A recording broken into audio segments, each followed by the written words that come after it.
My name is Gearoid Maher.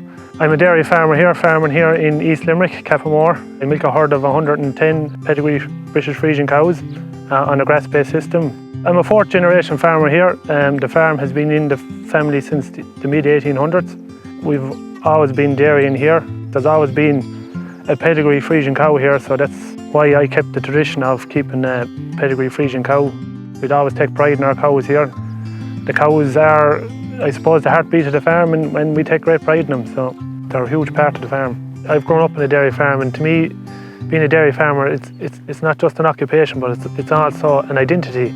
You're part of a community that's been farming land for generations, and you know, I'd like to think that we can improve on the previous generation. And to me, farming, it's all about caring for the environment and looking after your animals. And the more you look after your animals, the more they look after you. We have 20 acres of forestry here on the farm, which is commercial forestry, which I hope to convert over from commercial forestry to agroforestry. We have an outside farm there, and there's 3 acres of natural woodland. On that farm as well, on the out farm, we have some traditional hay meadow that we cut once a year for hay that gets no fertiliser or slurry or chemical sprays. And we've recently put a pond into that field. On the home farm, we've committed to the new acre scheme that the department are running, and we've committed to planting 1,500 metres of hedging. We've also, in the last couple of years, we planted about 800 trees around the farm.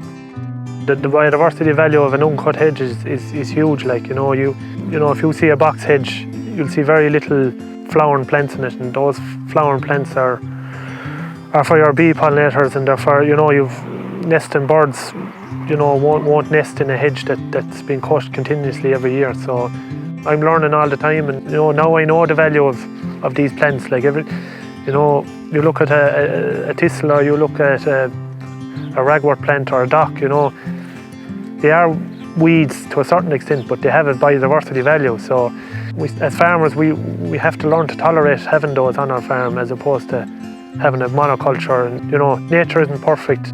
What I like about here is we've a very productive herd. We're doing really well, and we've made those changes. And some farmers are surprised.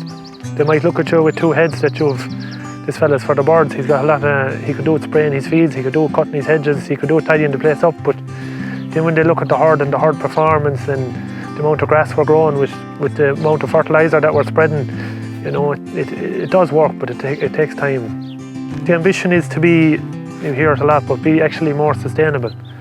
Better milk quality, better animal welfare standards. The long-term goal is to reduce our reliance on feed and fertilisers. And I think that is achievable. It takes a different mindset. It takes a lot of homework, but there's always room for improvement. And you know, I think you know, it's a challenge, and it's a challenge we all have to tackle.